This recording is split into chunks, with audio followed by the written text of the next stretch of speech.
Ayan, ito yung tinatry natin pagganahin ever since or for a very long time. Try natin yung Procreate. Ayan, ito yung brushes sa Procreate. Ang problema, medyo kakadiscover ko lang. Pagka zoom in mo, ito tama na. Same size ng brush, pero kailangan naka-on ito. Dynamic brush scaling.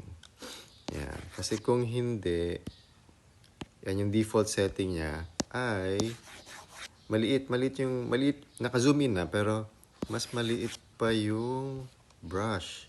So, ito yung default, malaki. Tapos pagka-zoom in mo, maliit. Pero, mukhang useful naman to up to a certain point kasi pwede mo siyang gawing pang lettering. Ayan, mas masarap at mas effective actually mag-lettering ng mas fine yung point. So, yun lang yung ang pinaka success natin ay itong si Peep, picture in picture sa record it. Yan, so napagana natin finally. Yan lang.